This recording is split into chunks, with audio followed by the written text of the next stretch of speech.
आपण मैंने जानते पोई शाग सहित आलू को देकी बरा बनइले ए बरा खाइबा को बहुत बढ़िया लगी थाए। पखाड़ भात सहित तो पूरा जमीज। ए बरा देखा जिते सुंदर लगुच खाइबा को बहुत बढ़िया लगी थाए।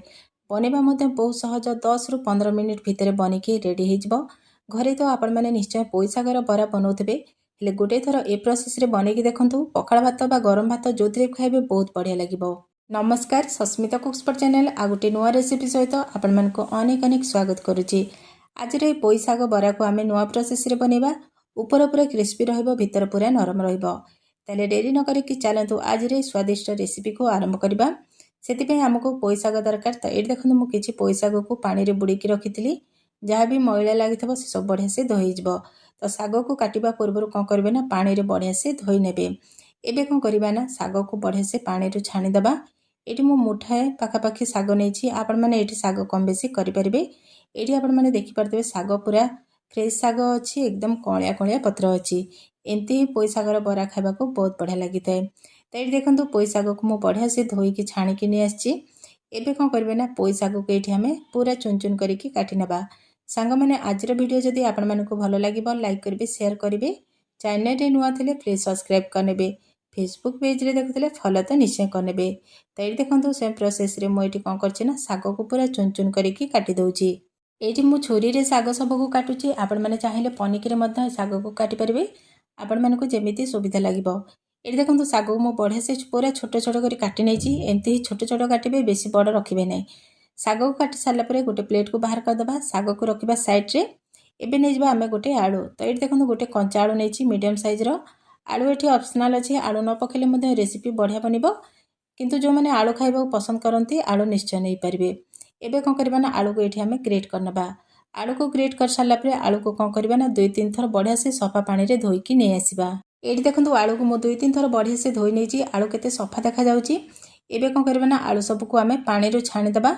तो हाथ में एमती चिपुड़ी की आम आलू को बाहर करनबा। आलू रे जहाँ भी एक्स्ट्रा पानी थो से सब बाहर जाव। आलू को चिपुड़ी की एमती बाहर कर सारा पर गोटे प्लेट को रखीदबा। तो ये देखो आम आलू आ शाग ये रेडी हो गला। एबे जा नेक्स्ट प्रोसेस को। एबे गोटे बाउल नबा, से आम 2 चामच बेसन नबा। तो ये देखो मुझे 2 चामच बेसन देची। तापर आम अधा चामच कॉर्नफ्लोर दबा। कॉर्नफ्लोर जगह आपण मैंने चाउल गुंड ये नहीं पारे। तापर देदेबा अधा चामच हलदी गुंड, बहुत बढ़िया कलर आसब। तापर देदेबा अधा चामच लंका गुंड। आपण मैंने केतिकी राग खाइबे से हिसाब से कम बेसी करें। तापर पकेबा स्वाद अनुसार लुण। एबे आम ए 2 चामच अदा रसुण और कंचा लंकार छेचा को पकेबा। आपको निश्चय पकेबे। आपको पकेले ही आमर पोई शागर बरार स्वादटा 2 गुण आसब। ये देखो 2 चामच मु पकईदेली। एबे आम ए अल्प अल्प पानी देकी आर गोटे बहलिया बैटर प्रस्तुत करवा। तो प्रथम रू अधिका करी पानी देबेनी। प्रथम रू अधिका करी पानी देकी गोलेले कौन हम ना बैटरटा पतला हो। तो एमती अल्प अल्प पानी देकी तार गोटे बहलिया बैटर प्रस्तुत करने। तो ये देखिपे बैटरटी आमर बढ़िया से प्रस्तुत हो जाए। टाइप बैटर को रखिने। तो ये आमर बैटर प्रस्तुत हो गला। एबे कौन करबा ना आम जो काटिकी रखिले शाग और आलू बैटर रे सब जाक देदेबा। आपण मैंने तो पोई शागर बरा आगुरी निश्चय बनइथिबे, हेले गोटे थर ए प्रोसेस रे बनातु, देखिए खाइबा को बहुत बढ़िया लगी थाए। एबे कौन करबा ना आम गोटे कटा होता पियाज को पकेबा। पियाज को ये मुझे छोट छोट कर काटी देची। एबे आम कौन करबा ना ए सब को बढ़िया से गोले नबा। ये मुझे चामच रे गोलुची। आपण मैंने चाहिए हाथ में सब को बढ़िया से गोली ने। ये जदि आपण मानक बैटरटा टी पतला लगुवा ताहले कौन करेंगे ना आउ अध चामच पाखापाखि बेसन पकईकी आपको बढ़िया से गोले ने। किसी समय पर देखो बेसन रे पोई शाग आलू बढ़िया से मिसीगला। एबे कौन करबा ना अल्प टिके खाइबा सोडा पकेबा। जो सोडा आम बरा पियाज यूज करथाउ, बेसी पकेबेनी, अल्प टिके पकेबा। तापर सबको आउ थे बढ़िया से गोले नबा। तो ये देखो बैटरटी आम बढ़िया से प्रस्तुत हो जाए। टाइप बैटरटा रहा दरकार। ये बैटरटा पूरा प्रस्तुत अच्छी बरा बनवाई। तो चलतु बरा बनवा। बरा बनवाई एपटे देखो फ्लेम ऑन करके बसी गोटे कड़े। कड़े को ये लो टू मीडियम फ्लेम रे बढ़िया से गरम हाँपाई छाड़ा। कड़े जो बढ़िया से गरम हो 2-3 चामच तेल दबा। तेल जिते बड़े ये बढ़िया से गरम हो बरा को लेकिन पकेबा। तो बरा को बेसी बड़ बड़ करवानी। बेसी बड़ करदे कौन हम ना सीझापी टाइम लगे। तो टी छोट छोट पकेबा।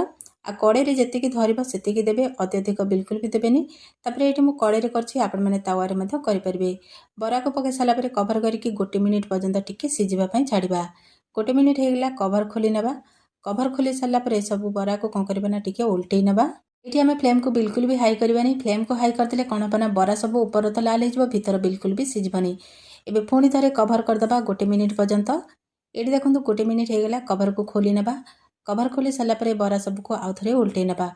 तो सेम प्रोसेस रे 2-3 थर एमती लो टू मीडियम फ्लेम रे बरा सबको उल्टे पलटे की गोल्डन कलर हवा पर्यंत बढ़िया से ताकू भाजी ना।